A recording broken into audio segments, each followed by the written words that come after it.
1.8% next year. In the euro area, growth is expected to ease from 1.4% in 2025 to 0.8% this year before recovering to 1.2% next year.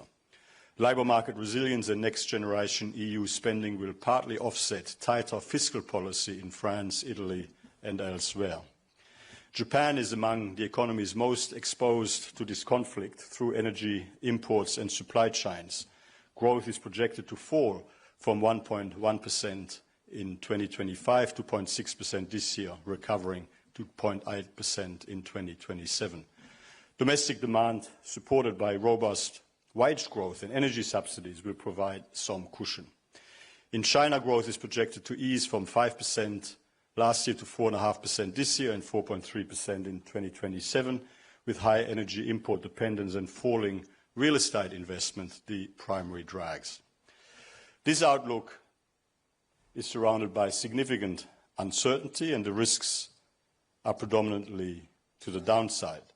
To illustrate the downside, we have developed a prolonged disruption scenario in which energy prices remain 50% higher than futures market prices imply from the third quarter of 2026 through to the third quarter of 2027. Under this scenario, oil prices would average $115 US per barrel this year and $119 next year. Global growth would fall to 2.1% this year and 1.8% next year. G20 inflation would increase to 4.4% in both years, and prolonged high energy prices and input shortages would also pose a particular risk to the technology sector and AI. Energy accounts for around 60% of data center operating costs, meaning a sustained shock would undermine the very growth driver that has been partly offsetting the disruption. The near closure of the Strait of Hormuz is squeezing fertilizer markets. Fertilizer prices have risen close to their 2022 peaks. Our estimates suggest that a sustained 47% increase in fertilizer prices, which reflects current market conditions, would raise agricultural commodity prices by around 8% next year. Wheat prices could rise by 13%. And this is not an abstract risk. It is a very real food security risk, and it will fall hardest on the most vulnerable economies and the most vulnerable households within them. Financial risks are also rising. Since late February, sovereign bond yields have increased across most economies, with pressure more pronounced at shorter maturities. That means governments are facing more immediate financing cost increases. This limits the fiscal space available to respond to the shock. In terms of policy priorities, the most important single thing that can be done to ease pressure on the global economy right now is to re-establish secure trade routes through the Middle East and protect energy infrastructure. As long as the disruption continues, every other policy response is managing consequences rather than addressing causes. On monetary policy, central banks in the major advanced economies have kept policy rates unchanged so far this year. If the energy shock remains contained and inflation expectations stay anchored, the rise in inflation may prove temporary and may not require a policy response. But if broader and more persistent price pressure emerge, adjustments will be needed, and of course central banks will need to remain vigilant and communicate clearly. On fiscal policy, the constraints are real and they are tightening. Total public debt in the OECD reached 111% of GDP at the end of last year, up from 74% in 2007. Spending pressures from population ageing, debt servicing and rising defence requirements are all pointed in the same direction. Stronger efforts to contain and reallocate spending, improve public sector efficiency and enhance revenues are essential, while preserving the growth potential on which debt reduction ultimately depends. In response to the energy shock, many OECD governments have introduced support measures for households and businesses. Our recommendation, targeted, temporary, with clear expiry mechanisms. Broad-based measures are fiscally costly and blunt the incentives to reduce energy use. Our analysis shows that of all energy support measures OECD countries have adopted in response to this conflict, a very high 55% have in fact been untargeted. At a time of constrained public finances, that level of inefficiency would seem unaffordable. Countries can reduce vulnerability to future energy shocks by diversifying their energy mix.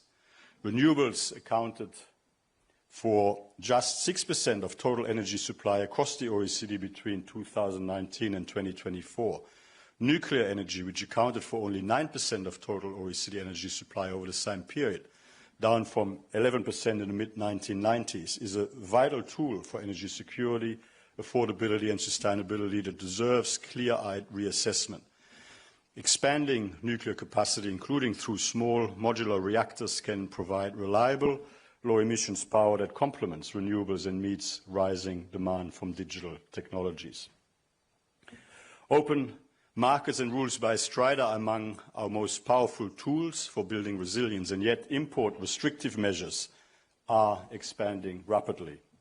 New restrictions introduced since 2009 now affect an estimated 19.7% of world imports, up from just 3.1% in 2016. That is a six-fold increase in less than a decade.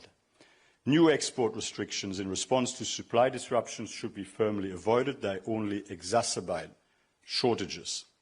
Constructive dialogue, making the trading system fairer and more resilient while preserving the benefits of openness, is the only durable answer.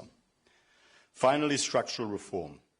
Potential GDP per capita growth in the OECD is estimated at just 1.4% this year, down from around 2.2% back in the year 2000. The long-run productivity slowdown is the most important economic challenge most of our countries face, and it will not be solved just by managing the current shock. Our most consistent structural reform recommendations for countries: regulatory reform to lower entry barriers, reduce red tape and strengthen competition, and of course investment in skills through more effective education and lifelong learning systems. In closing, the energy shock from the Middle East conflict is real and serious. It is raising costs and uncertainty for households and businesses around the world. The tools to respond exist. Re-establishing secure energy supply routes, targeting support carefully, keeping monetary policy anchored to the data, putting public finances on a more sustainable path, diversifying energy sources, defending open markets, avoiding new export restrictions, and driving the structural reforms that determine long-run living standards. None of them are easy. All of them are necessary. So thank you very much, and I now hand over to our Chief Economist, Stefano, to talk to us, and then we will take your questions.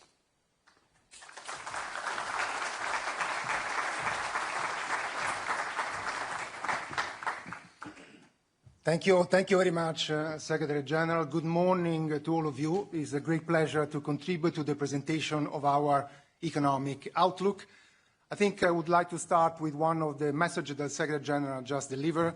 The evolving conflict in the Middle East has indeed become the main factor shaping the global economy. But I think it is important at the outset to recall that the world economy entered 2026 with pretty strong momentum. This was driven by strong investment, but also production of artificial intelligence, supporting financial conditions, and some easing of trade tensions. Since then, of course, the conflict has first and foremost brought a severe humanitarian cost, but also disruption in the shipping of energy and other essential inputs through the Strait of Hormuz, and damage to the energy infrastructure in the Gulf region. We do not know the extent of these damages, but probably will take time to repair them. These developments have led us to revise down our economic projections. We now expect a weaker economic growth, high inflation, and a more challenging economic environment. Let me shed some further light on our projection. Let me start actually with what I would consider a pretty benign scenario given the context. This is what we call the time-limited disruption scenario. Under this scenario, energy prices gradually fall in line with future markets, and energy production and trade in the Gulf economy progressively return to the pre-conflict level starting from the second half of 2026. Even in this scenario, you can see that growth actually slowed down significantly in 2026, and this actually affects both OECD and non-OECD economies. We moved from 3.4% for the global economy to 2.8% in 2026, and in the OECD country from 1.8 to 1.5%. Now, under the assumption that energy price and fertilizer price will decline in the second half of 2026, we expect a little rebound in economic growth in 2027. We move to 3.1% for the global economy. Now, the Secretary General has already walked you through the tour of the globe, focusing on the major economy. Let me present in this table the detailed projection for the G20 countries. I will not go into the individual country projection, but what I'd like you to do is to focus on the red bubble. These are where we have revised downward our projection by 3 or more, 0.3 percentage point compared to our December economic outlook. Now, what you can see in this slide is that for the G20 economies in 2026, we have 8 economies where we revised down our projection by more than 0.3 percentage point, and we have 3 economies for which we have revised down the projection in 2027. This clearly underlines the significant impact of the energy crisis across the board. Now, when I move into the non-G20 OECD economies, here actually you see that there are 16 of the 26 countries shown in this chart. So 16 of the 26 non-G20 OECD economies, we have projected a significant downward revision in our economic projections. Why do we have more red bubble in this slide than the previous one? These are small and more open economies, and actually these economies are more sensitive to global energy supply shocks. There are also higher reliance on imported energy and more specialized economic structure. As a result, the global prices tend to feed more rapidly into domestic growth and into inflation. Now, the Secretary General pointed out that we have 2 scenarios precisely because there is so much uncertainty about the evolution of the conflict in the Middle East. So here it is actually the persistent disruption scenario. We definitely hope that this scenario will not materialize.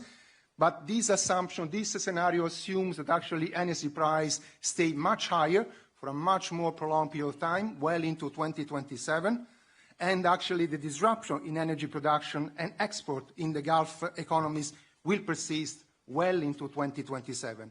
Now, I think the numbers speak from themselves. In this case, and this is the purple bubble, the world economy will move from 3.4% growth in 2025 to 2.1% in 2026 and only 1.8% in 2027. Now, let's pause for a second about this 1.8% growth for the global economy. This is less than half of the average growth of the global economy in the past 25 years. So this is indeed a major slowdown in economic growth, and no question this will pose severe challenges for everybody, for consumers, for companies, and certainly will pose also severe challenges for policymakers to actually respond to these challenges. Now, all countries will be affected, but as you can see in this slide, the Asian economies will be particularly affected, especially in the prolonged disruption scenario. They are more exposed to basically energy product from the Gulf region. You can see that there is a significant further deceleration in economic growth. This is the difference with respect to the time-limited disruption scenario. At the same time, global inflation will increase further by 0.4 percentage point in 2026 and by 1.3 percentage point in 2027. There is no question that this will create very difficult macroeconomic trade-off, especially for monetary policy. So the Secretary General mentioned a number of the risks facing under both scenarios. I'd like to focus on just a few of them, which are, in my view, also very important. So far, we have focused in particular on the impact of the energy crisis on inflation and on growth. But let me focus on one important additional measure, and these are the risks to affordable access to food in some of the low and middle-income countries. This chart illustrates the significant dependence of many developing and emerging economies on imported fertilizers. actually, as you can see in the little dot at the top, they depend entirely on imported fertilizers. But what I'd like you to focus on in particular is actually on the red bar on this chart, because this points to the dependence of fertilizers coming from the Gulf region. And if you see the countries on the left-hand side, they depend significantly on imported fertilizers from the Gulf region. In countries like Sudan, the Central African Republic, Namibia, Mozambique, they depend in between 40 to 70 to 80% from imported fertilizers from the region. So limited access to fertilizers could reduce crop yield, and this can actually raise food insecurity, especially for the poorest and the most disadvantaged households in these countries. Another risk is what the Secretary General referred to, and this is related to trade tensions, but also I would like to say the uncertainty surrounding trade policy. This blue bar shows you are the evolution of U.S. effective tariffs, import tariffs, from December of 2024 to November of 2025. You see a significant increase, but also significant heterogeneity across countries. Now, if I look at the most recent evolution from December of 2025 to the most recent data, you can see that there has been some reduction in tariff rates. And also, if you look at the green little dot, shows that there is less differences across countries. Since then, indeed, the US tariffs have been lowered significantly across countries. However, additional trade measures, including temporary broad-based tariff and sector-specific restrictions, continue to weigh on global trade flows and also on investment decisions. Let me say that the uncertainty matters in its own right. When future trade conditions remain unclear, firms tend to reduce their decision on investment, on hiring, and this actually can be particularly important in capital-intensive sectors and in highly integrated global supply chain. Let me focus on one possible upside risk, and this is linked to the rapid advance in artificial intelligence technology and actually the strong optimism that surrounds them.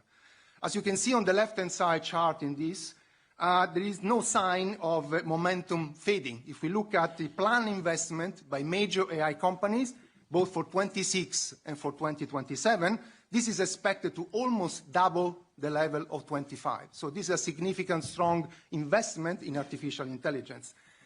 There is a lot of uncertainty, but the potential gains are also large.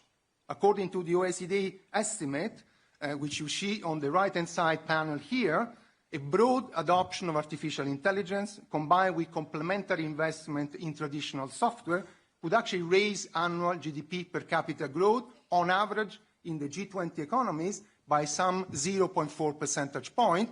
And if you look at the country on the right-hand side, in countries like the United Kingdom or the United States, this can go as high as 0.9 percentage point. If this benefit were to materialize, AI investment and the associated impact on productivity could definitely represent an upside risk to the outlook. However, this benefit cannot be taken for granted. The Secretary General referred to that. Of course, the energy crisis we are living in will raise the operating cost of data centers. 60% of the operating cost of data centers depend on energy, can constrain the supply of critical hardware, including microchips, and actually can amplify the financial risk if growing debt-financed AI investment fail to deliver on the expected returns. So far, we have been talking about the different challenges facing the economic outlook. Let me now focus on the key policies. First of all, I think focusing on monetary policy, there is simply no questions that central banks are facing a very difficult balancing act. They need to contain inflation risk while avoiding at the same time unnecessary sharp slowdown in economic growth. In principle, central bank can look through a temporary increase in headline inflation, which is brought by higher energy and food prices.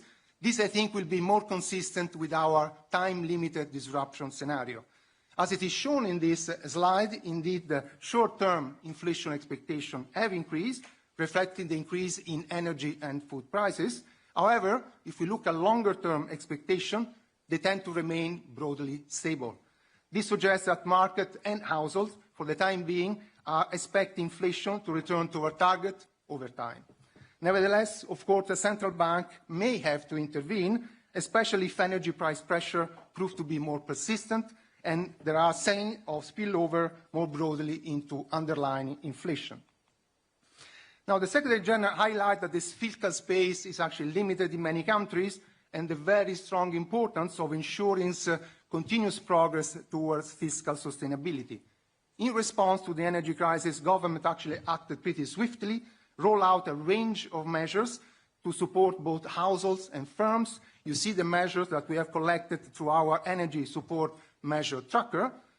But perhaps in this context, it's important to recall some of the lessons we have learned from previous energy crises. The famous 3T.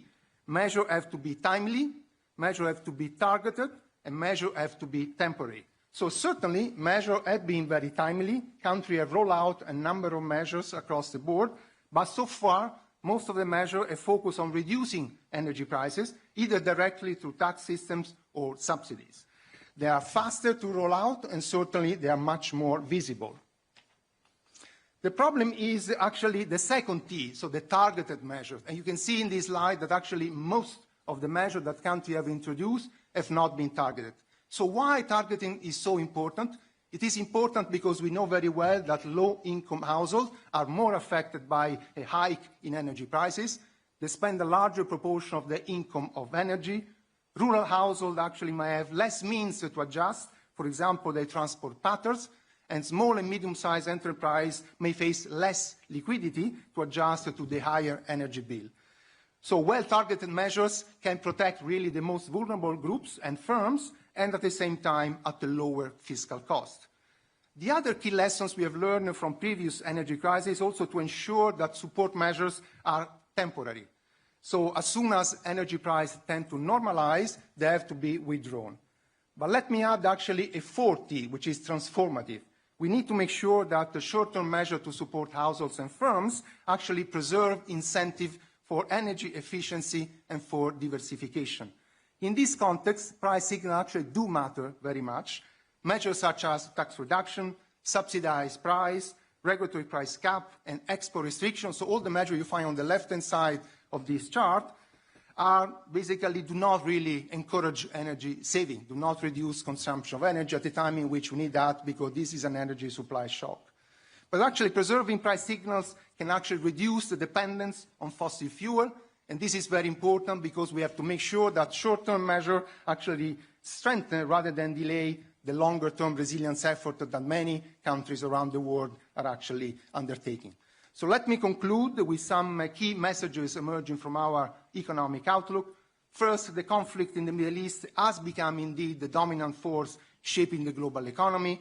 We now expect a weaker global growth, high uncertainty, and certainly a much more challenging economic environment.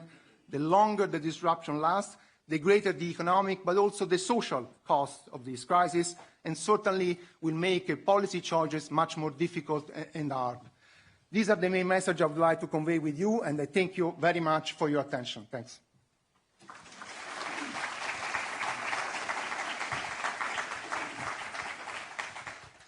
Stefano, thank you very much.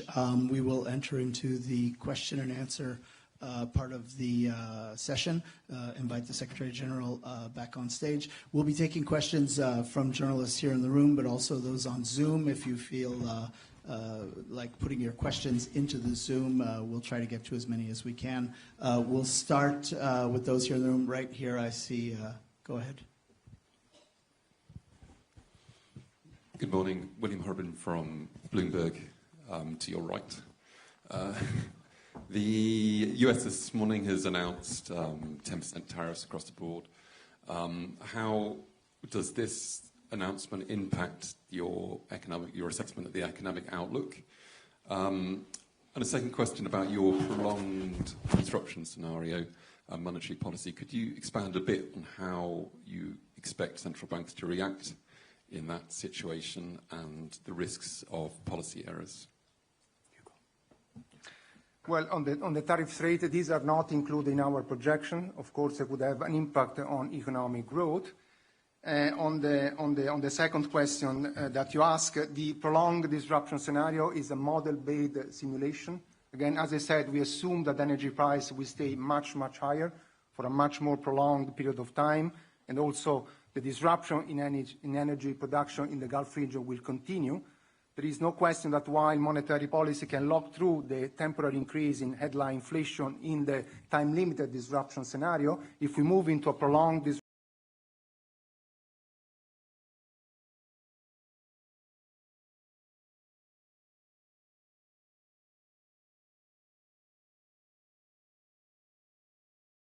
disruption scenario,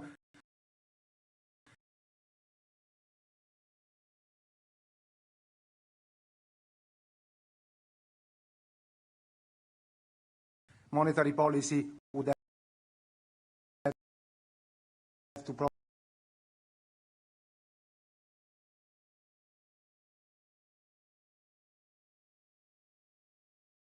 probably intervene by raising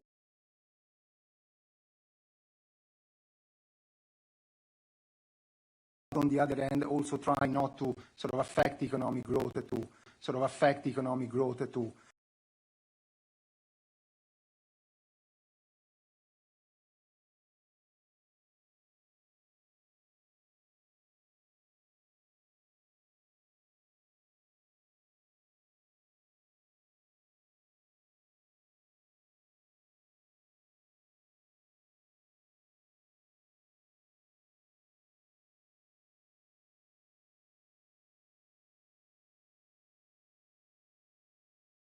has been one of the main contributors to growth. Now,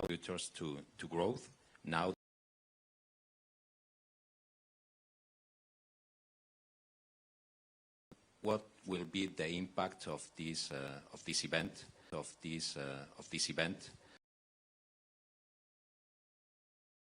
Promote their full access into the labor market so that they can really give the kind of contribution they can to the economy in Spain. So Spain is actually a good interesting case also because of the diversification of energy and rely less on fossil fuel, and this is one of the factors that actually has led the Spanish economies to basically withstand this energy crisis perhaps better than other European countries. I see another question right over here.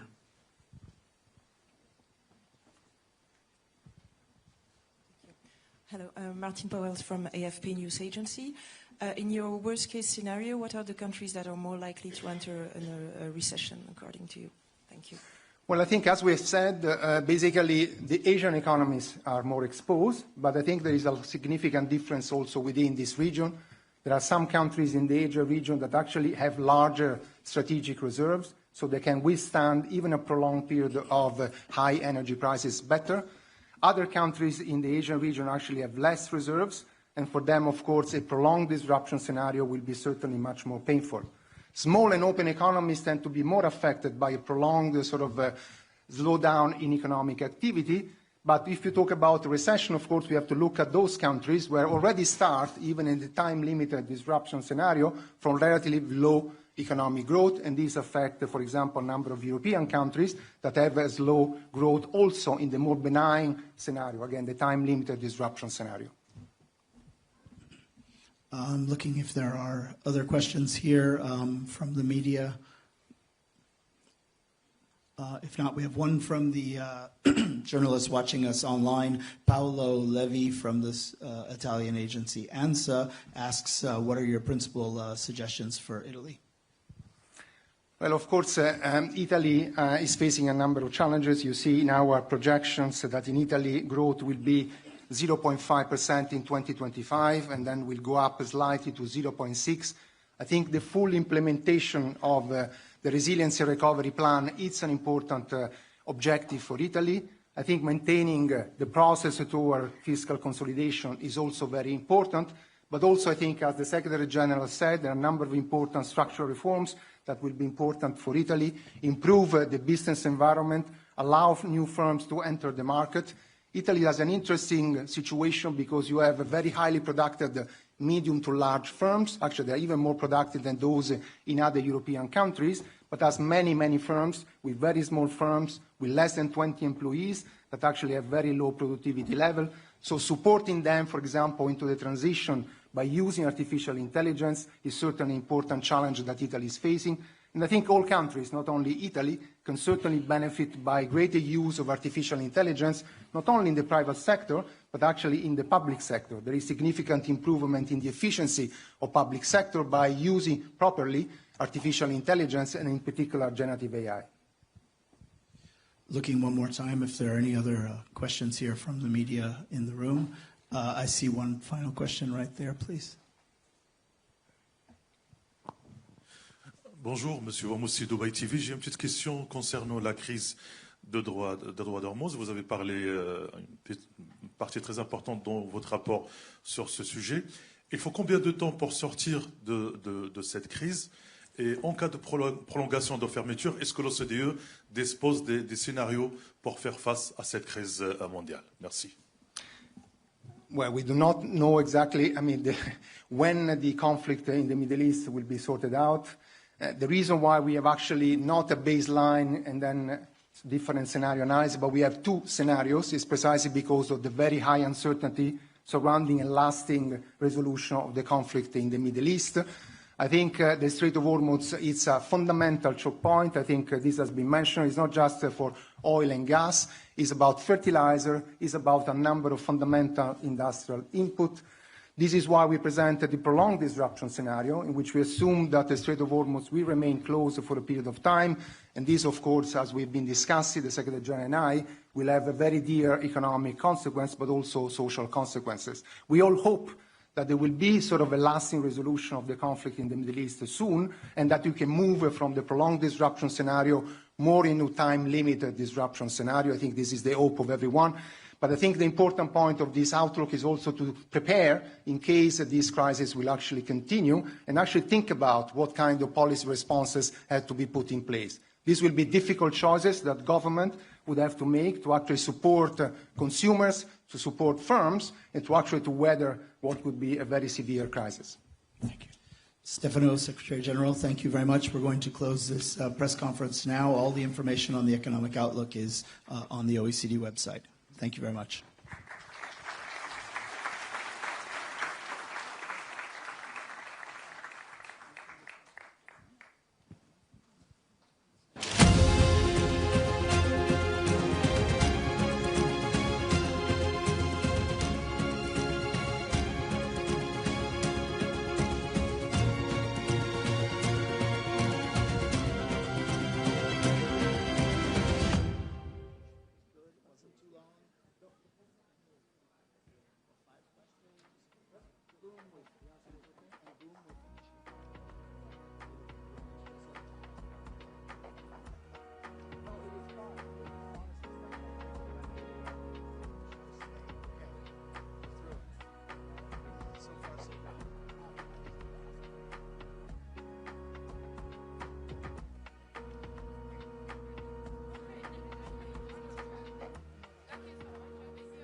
Seats as quickly as possible. We ask that everyone please take your seats as quickly as possible.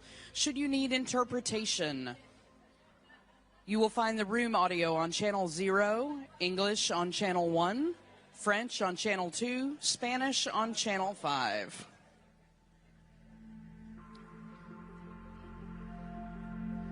Distinguished guests and delegates, please take your seats immediately.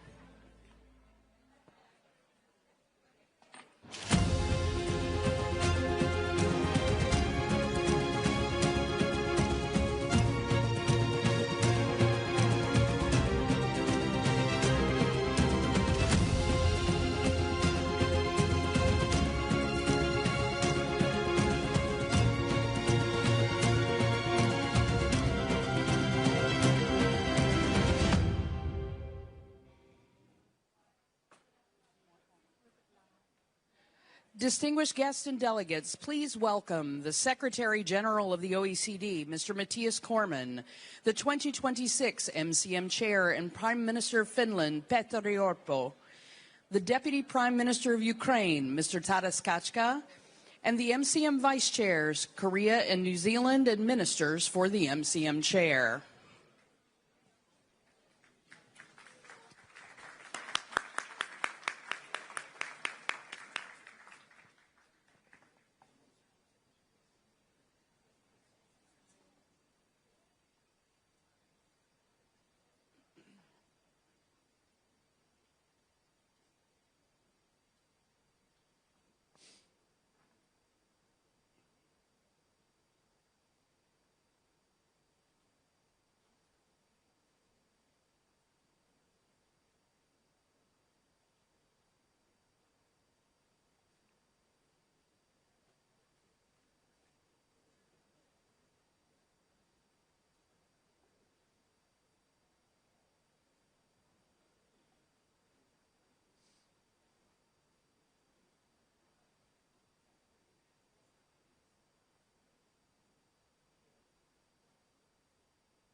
Ladies and gentlemen, please take your seats immediately and turn your attention to the screen for remarks from the President of Finland, Mr. Alexander Stubb. Please take your seats. Excellencies, ladies and gentlemen, let me start by saying that I'm a big admirer of the OECD. Why? Because it delivers. It delivers evidence-based solutions that policymakers can put to work as they seek to strengthen their economies and tackle societal challenges. Moreover, it delivers on a global scale.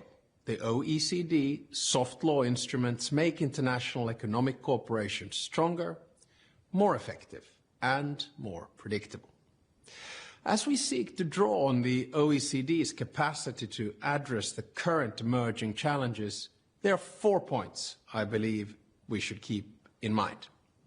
First, we are a community underpinned by shared values such as democracy, human rights, rule of law, and market economy.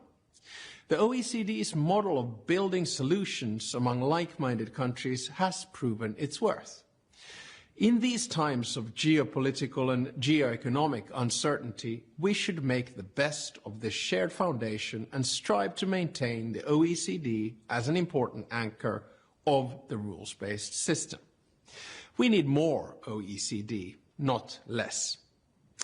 Second, and importantly, we need to ensure that solutions we build at the OECD can reach beyond our membership. This means that while the OECD can remain a platform for democracies, to make an impact, we need to engage also countries that don't share all of our values and convictions. The real value of the OECD, the ability for it to shape the global agenda, only becomes evident when we combine like-minded cooperation with a wider outreach. I'm convinced that there can be no meaningful global governance without the emerging global south. This remains true for the OECD as well. My third point is this: we need to get back to basics. As countries are focused to navigate an environment of expanding export restrictions and trade friction, we need to be reminded that open, rules-based trade is an essential building block for our prosperity. In today's world, trade and efficient markets are valuable not only as drivers of growth, they also help us diversify our value chains. Finally, ladies and gentlemen, my fourth point is the close link between economic prosperity and international peace and security.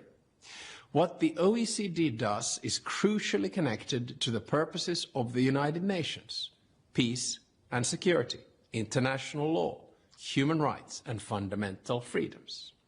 Particularly, the OECD is doing a commendable effort in supporting the reform process of Ukraine and laying a foundation for its future economic prosperity. I look forward to seeing Ukraine as a full member around the OECD table in the future. Excellencies, ladies and gentlemen, Finland is honored to chair this year's Ministerial Council meeting. These 2 days will provide you an opportunity to seek common, knowledge-based solutions to issues underpinning our policies and affecting our future. I wish you a fruitful Ministerial Council meeting. Thank you.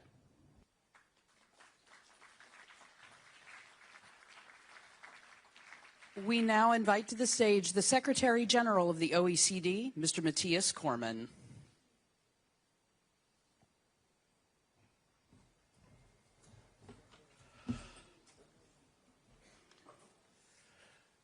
To our chair, Prime Minister Petteri Orpo of Finland, Prime Minister Luis Arroyo Sanchez of Peru, President Guy Parmelin of Switzerland, ministers, excellencies, distinguished delegates, colleagues, friends all, a very warm welcome to this 2026 OECD Ministerial Council meeting on getting industrial policies right for open markets, growth and prosperity. This morning, we released the OECD Economic Outlook. The global economy is under pressure. The Middle East conflict has disrupted energy and commodity markets. Growth is down.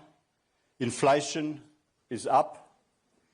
Fertilizer prices such as urea have risen sharply with implications for food prices and food security.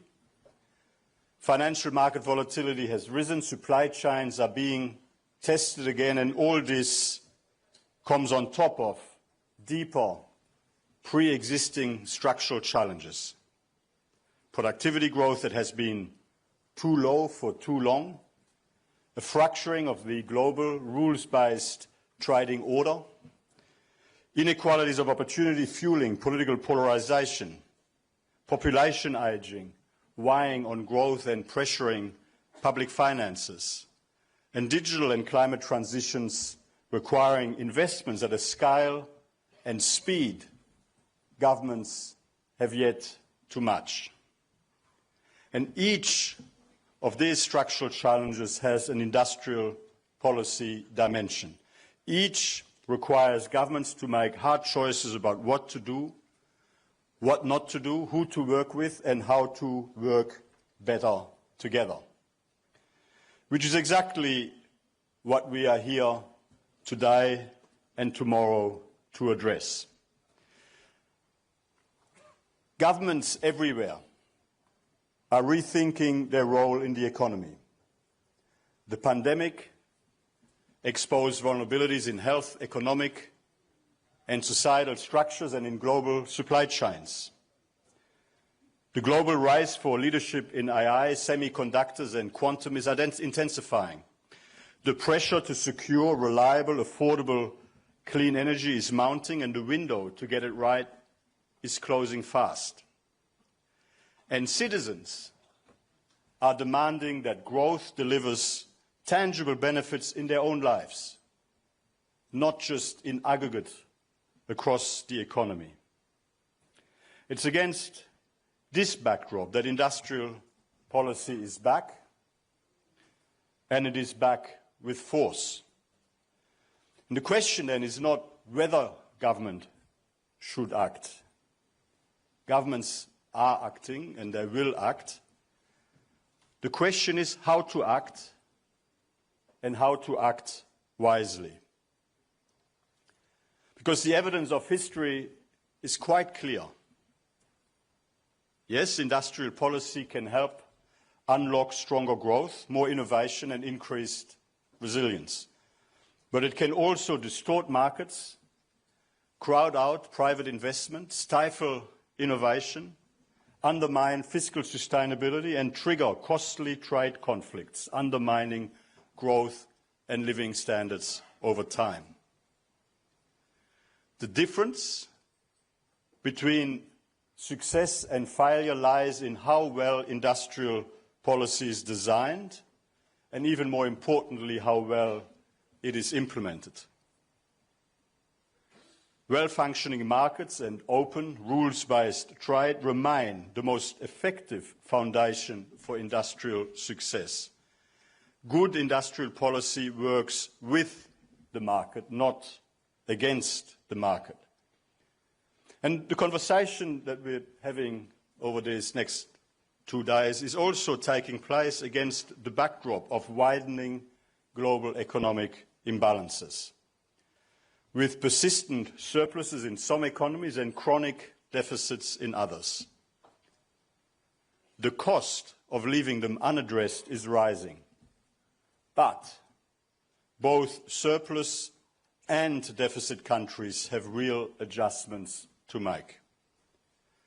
Deficit countries must save more and spend less. Surplus countries must consume more and export less.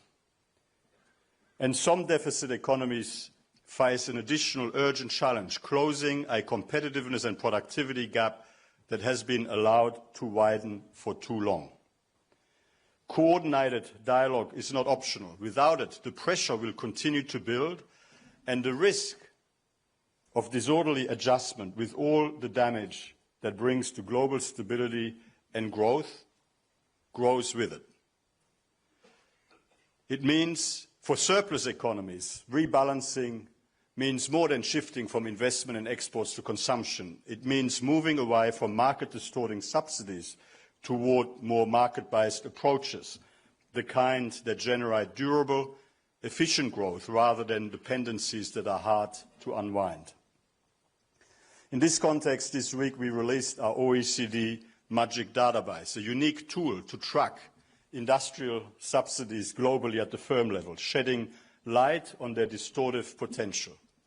It covers 15 sectors and 525 companies, and it shows that industrial subsidies are widespread across sectors and regions, that most are modest relative to firm revenue, but significant in terms of profit margin. This is particularly the case in heavy industries and strategic sectors, and one pattern stands out.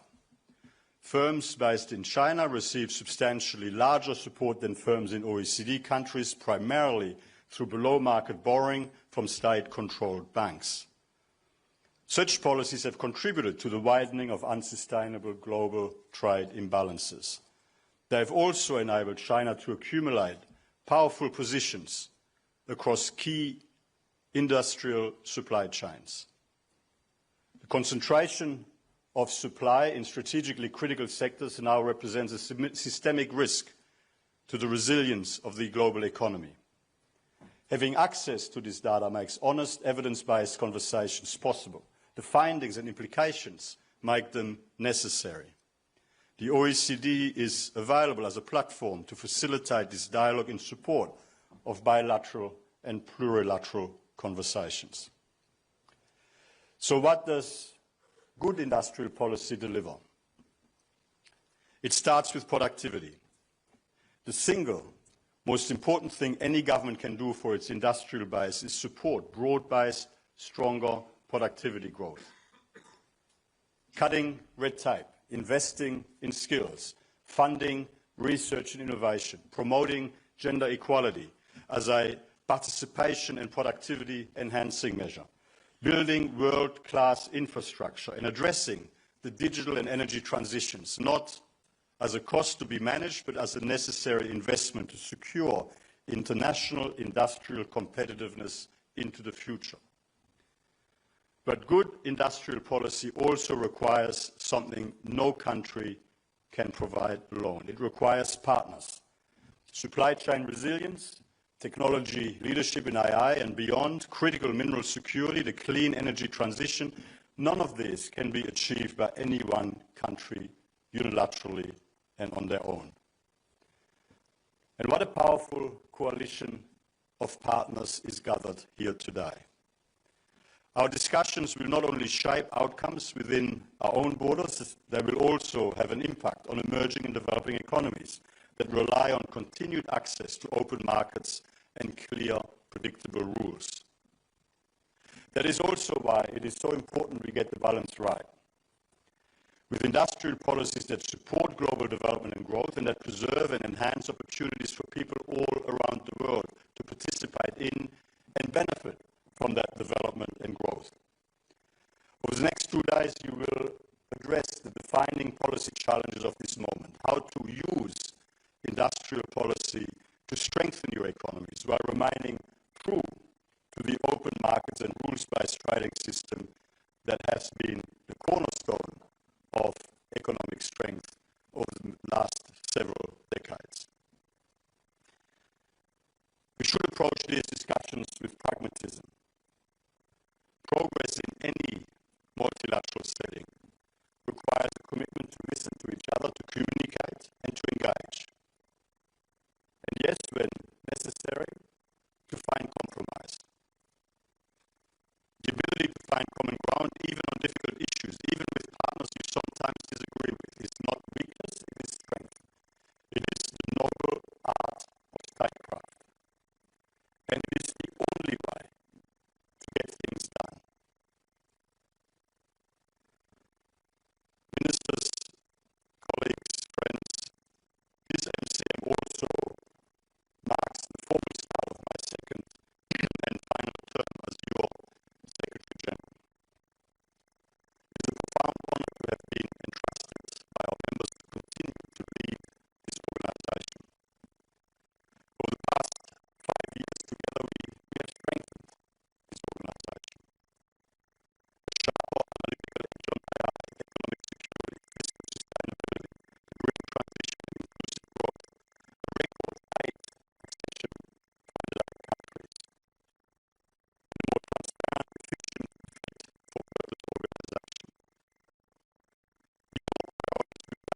colleagues and friends, let's get to work.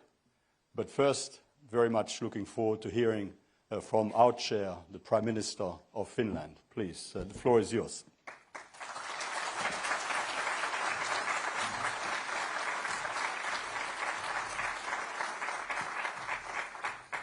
Ladies and gentlemen, Excellencies, first, there is a slight addition to the program. In keeping with the topic of our meeting, industrial policy, we decided to bring with us a special guest from Finland. Straight from Lapland, I would like to welcome our most famous spokesperson for industrial manufacturing to the States. His factory staffed by highly skilled elves and trusty reindeer has kept our Christmases supplied for centuries. He is truly a national champion. As you know, he is someone who delivers. Welcome, Santa Claus. I believe you have something for Secretary General.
Thank you, Santa Claus, and thank you, Mathias, and thank you, Mathias.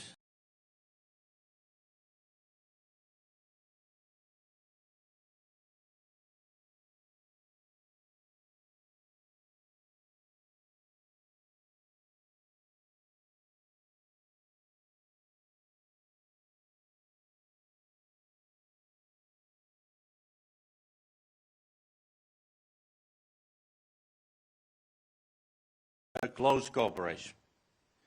Evidence-based policy making. The OECD public finances are under pressure. Digitalization, decarbonization, and defense needs are driving structural changes in our societies. As we seek to seize these opportunities, industrial policy has re-emerged as a key tool for countries around the world. When done right, industrial policy can support economic transformation.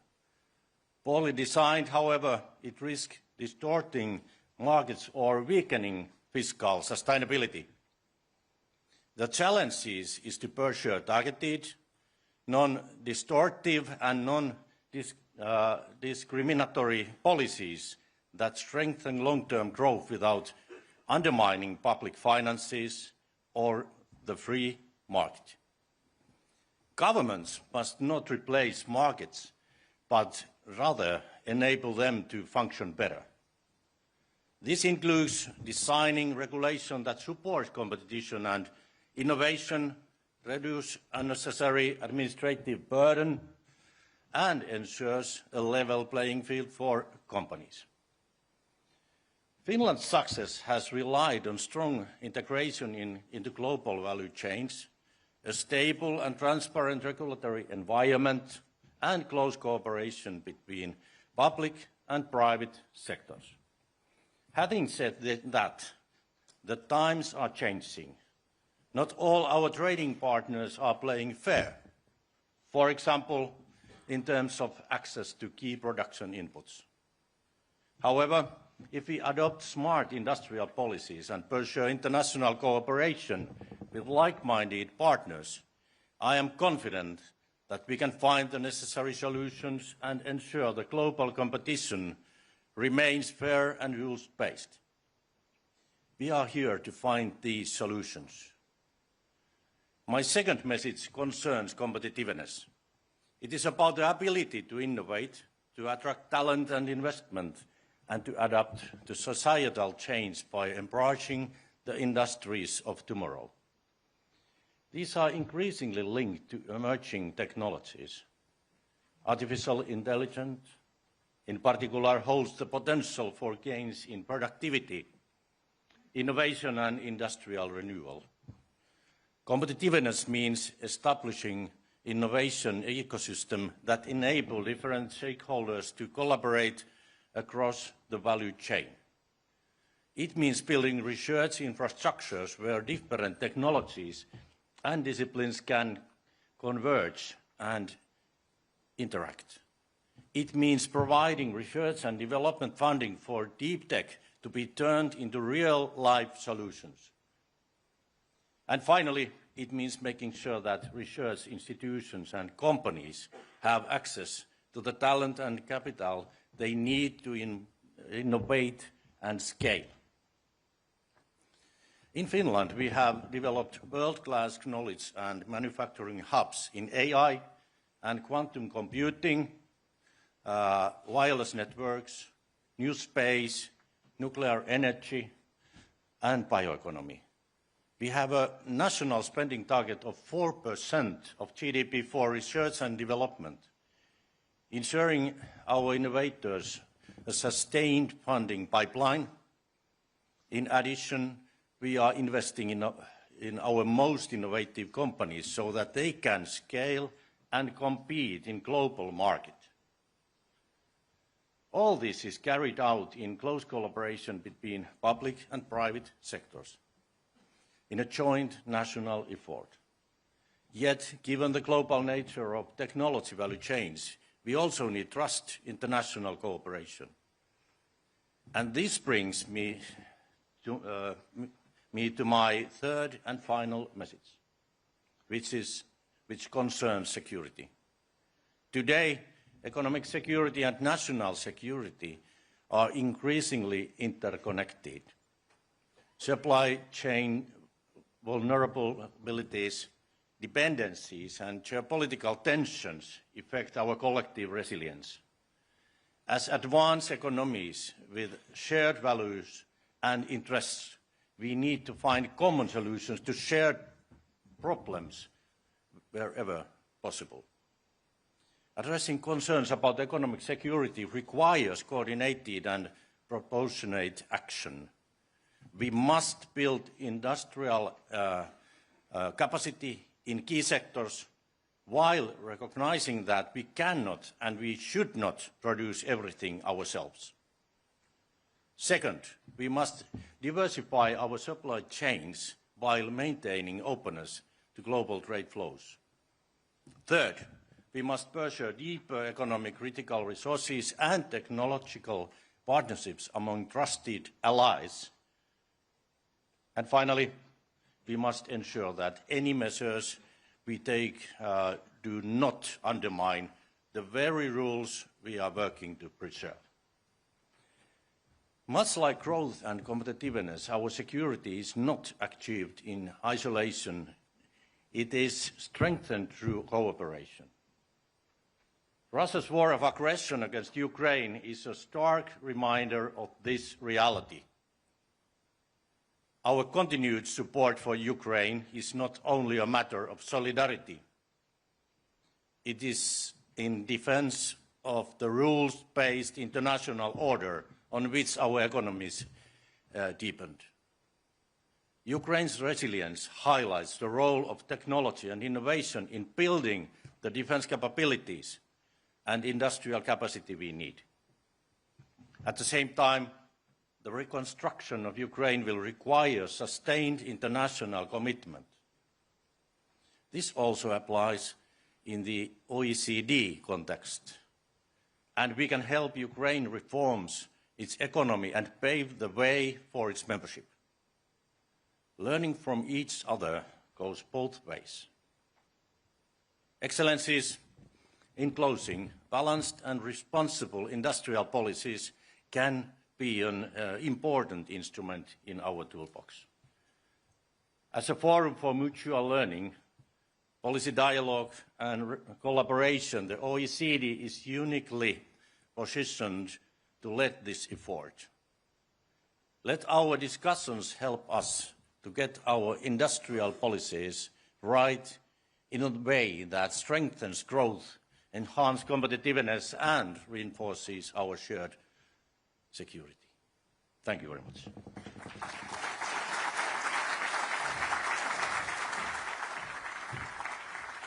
Please welcome for the MCM Vice Chair, Korea, Second Vice Minister of Finance and Economy, Mr. Chang Hao.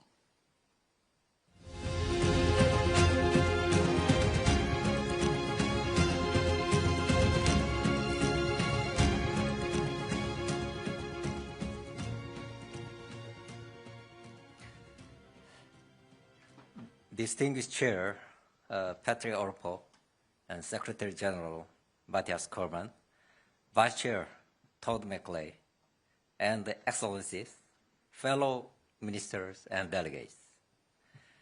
It is a great privilege to represent the Republic of Korea as a Vice Chair and address Ministerial Council meeting at this critical juncture.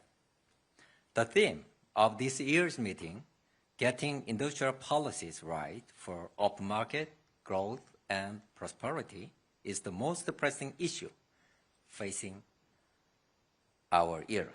Today, the global economy is confronted with polycrisis, a multi-layered web of challenges including the risk of entrenched low growth, geopolitical tensions, supply chain vulnerabilities, technological hegemony, the climate crisis, and rapid democratic shifts, etc. Amid this uncertainty, we stand at a critical crossroad where we must steer the global economy back onto a path of stable, dynamic, and resilient growth. At this historic turning point, the structural crisis we face also presents an opportunity to reshape the fundamentals of the global economy and achieve a higher level of prosperity. Today, under the spirit of a virtuous cycle of change built on shared trust, I would like to propose 3 core principles to collectively overcome the challenges before the international community. First, cooperation must be rooted in openness and rule-based order. Today's prosperity stems from connectivity, not isolation. We must uphold an international economic order based on open trade and investment, fair competition, and predictable rules. Recent efforts to diversify supply chains should not lead to market fragmentation or the resurgence of protectionism. Instead, they must serve as a means to make open economies stronger and more resilient. Second, our focus must remain squarely on innovation and productivity growth. The role of government is to foster an environment where innovation can thrive.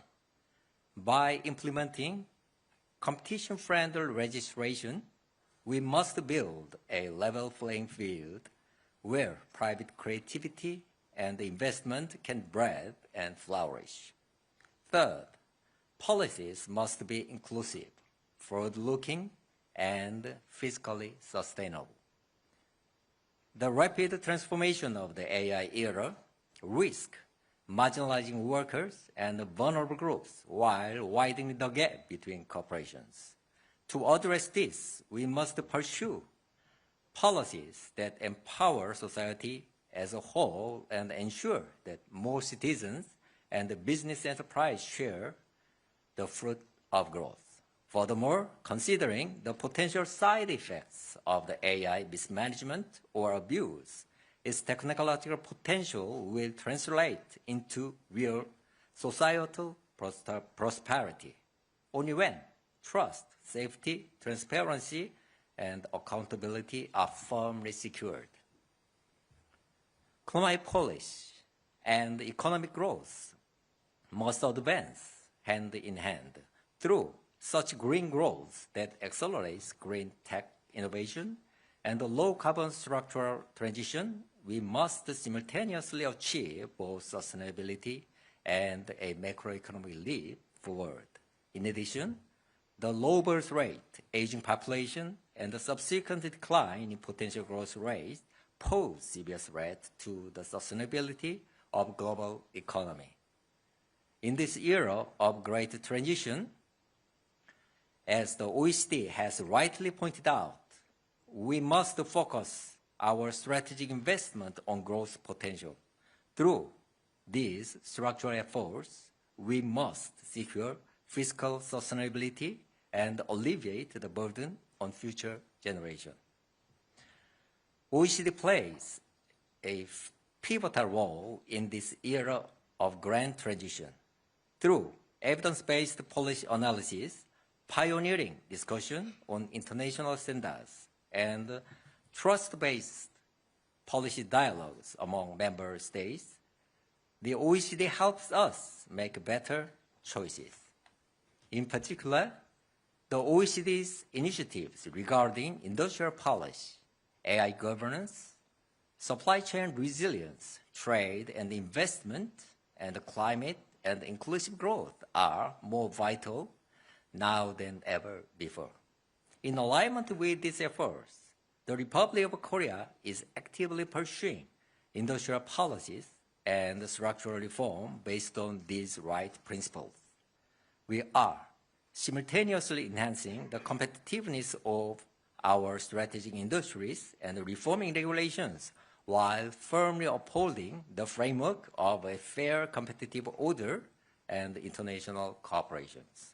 Notably, while steadfastly maintaining fiscal sustainability, Korea is strategically investing in high innovative sectors like AI to boost our growth potential and create a virtuous cycle of growth where increased resources are reinvested into the future.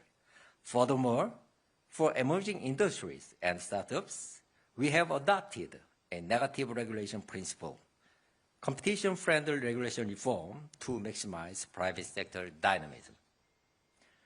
Distinguished guests, Korea's remarkable growth experience over past 3 decades was made possible because it has been firmly anchored in market openness, the promotion of competition, and private sector innovation.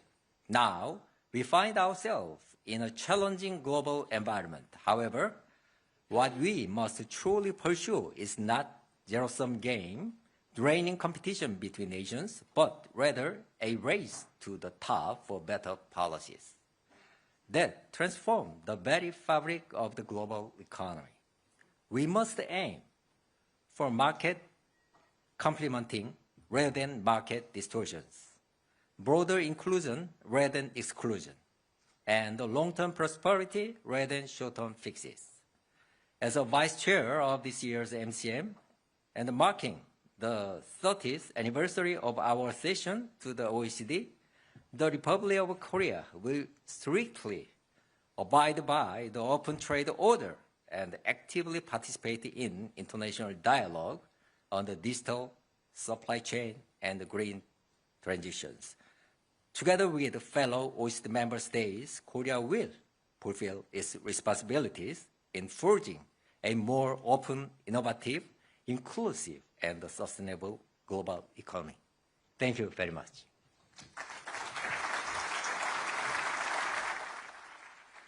Now, for the MCM Vice Chair, New Zealand, please welcome Minister for Trade and Investment, Mr. Todd McClay.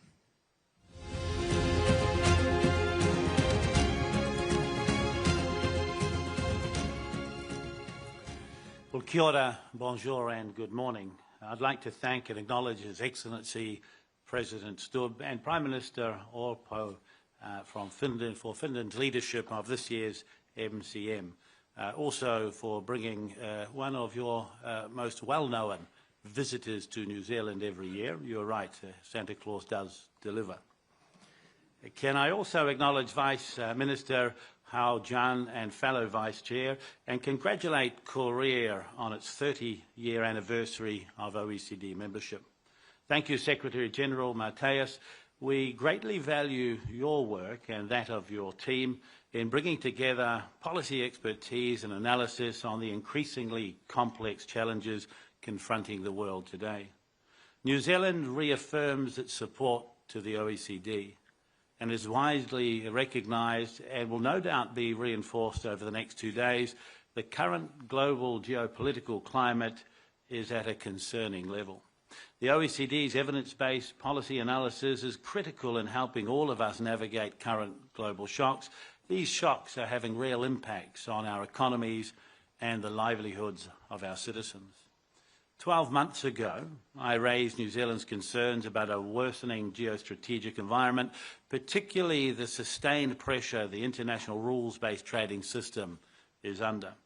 Sadly, a year on, and post-MC14, those concerns have only intensified, and the pressure on global rules-based trade continues to escalate.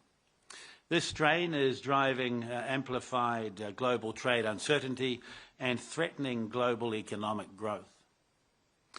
We're also seeing pressure on international maritime rules and norms around territorial sovereignty and the use of military force.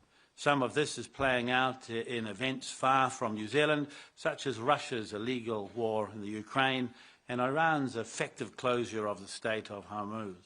Other sources of tension are closer to home in the South China Sea.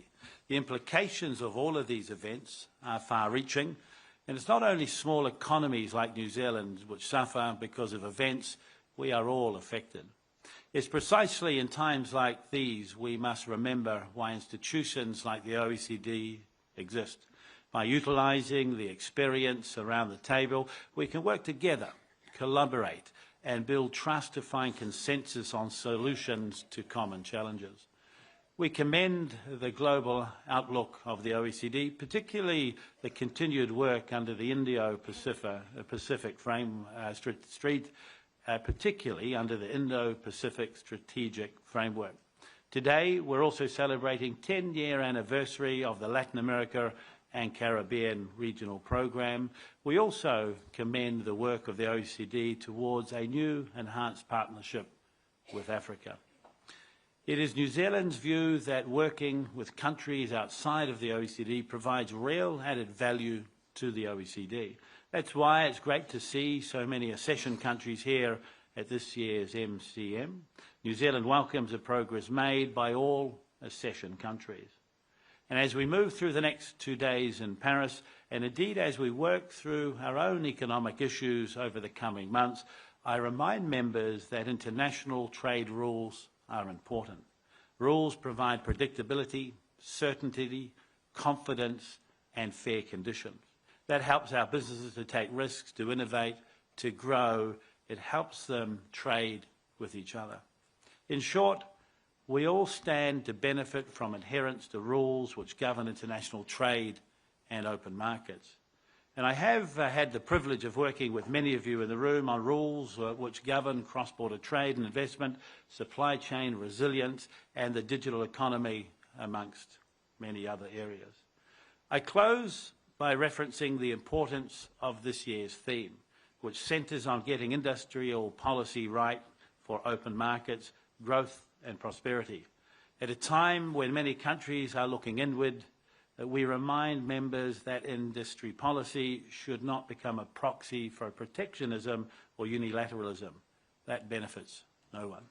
I look forward to working with all of you over the next 2 days alongside Finland as our host and chair and Korea on the complex issues that face all of us. Thank you.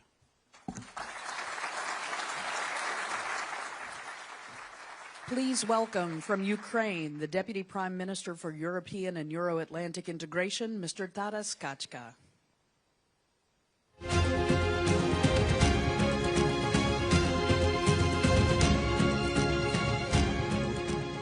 Good morning. So, dear Chair, Prime Minister Orpo, dear Vice Chairs, dear Secretary General Cormann, and distinguished ministers, it is an honor for me to speak to you and to address OECD Ministerial Council meeting, take into account that OECD was one of the very first international organizations that condemned Russian aggression, and from the very first days of massive aggression helped us a lot in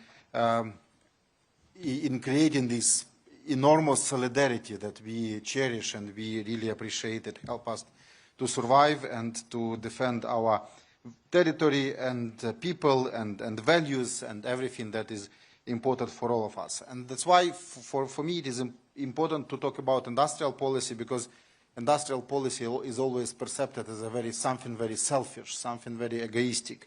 And but we know that we need to be together and promote solidarity among ourselves in order to survive and compete. So that's here I would like to break all the rules of speeches and start with something bad examples of what the discussion that we have on steel in WTO and here in OECD, and most recent measures introduced by the closest partner, European Union, are actually risking to damage Ukrainian economy on more than 1% of GDP. But I think that we will find a solution in the forthcoming weeks, and this risk will not be something negative that overshadow the very important and lifeline support that we got from OECD members, from all member states, from the European Union and other partners. And what the core element of this support is ensuring the resilience of civil life against Russian damages. And this is the core and the heart of industrial policy, because you helped us a lot in order to ensure that the whole infrastructure, energy infrastructure, telecom infrastructure and other infrastructure is operating. And we discovered how interoperable we are and where we are fragile in terms of supply chains and production of different spare parts or equipment. OECD helped us to ensure that this cooperation can work, so that our administration are working the same language. It's, you know, that it's, someone will say that it thanks to teachers of English classes, but I rather say that we need to thank the public administration reform and OECD Sigma, that our administration and bureaucracy works and talks in the same language as you are, so that here OECD and many years of investment into reform actually helped us in the most urgent and difficult times. It is more than just public administration, so the policy on state-owned enterprises and ownership policy that we developed together with OECD experts and public procurements and many other reforms that have been implemented long before the war started help us to talk in the same language and help you to help us in this difficult time. So we really appreciate this work, and we need to continue with it, so that thanks to reforms we all managed to cooperate. This is the biggest lesson for all of us in this modern world. Final remark is about the new dimension of industrial policy. So OECD is an organization where a lot of peaceful policies were developed, post-war policies were developed. And unfortunately, now we have countries like Russia that want to make war a legitimate tool of governmental policy. And it's quite interesting that this war is damaging our industries, so in Ukraine and elsewhere in the world as well.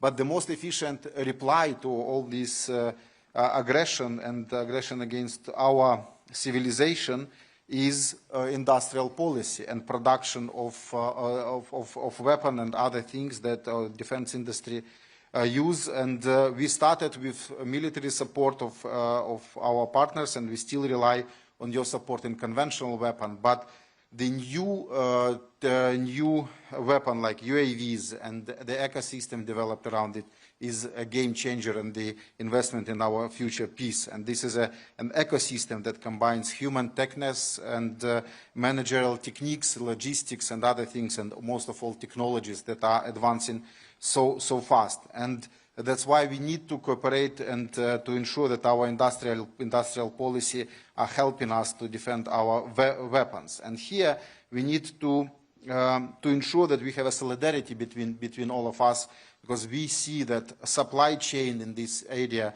should really be in line with security cooperation and solidarity. We need to avoid any dependencies on the markets and producers that share different values and compete with us in security as well.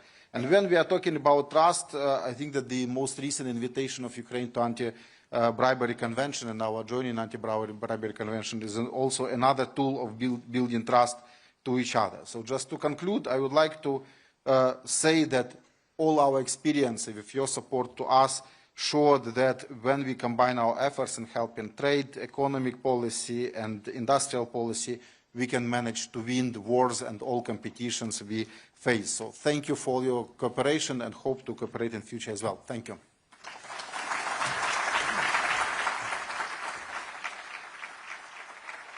Please remain seated and thank again our speakers, President Stubb, Secretary General Cormann, Prime Minister Orpo, Second Vice Minister Howe, Minister Maclay, and Deputy Prime Minister Kachka.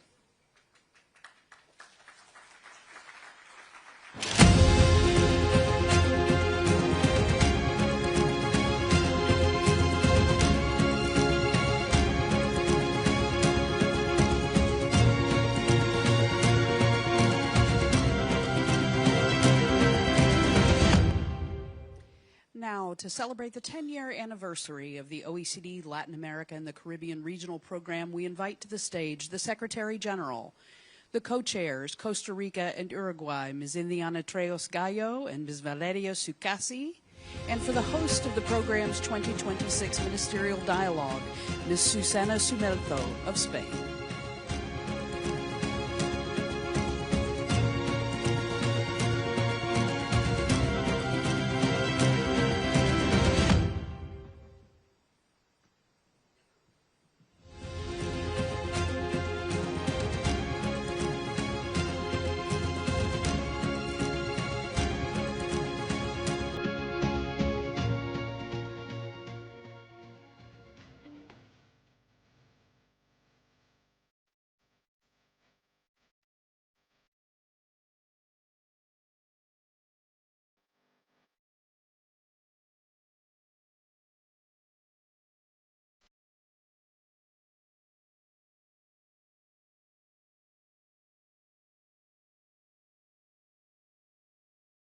Hoy celebramos una década de diálogo, cooperación y reformas que han fortalecido las instituciones de nuestros países y consolidado una agenda regional más integrada y orientada al bienestar y las oportunidades para nuestra población.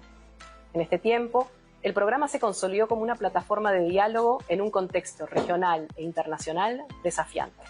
Ha desempeñado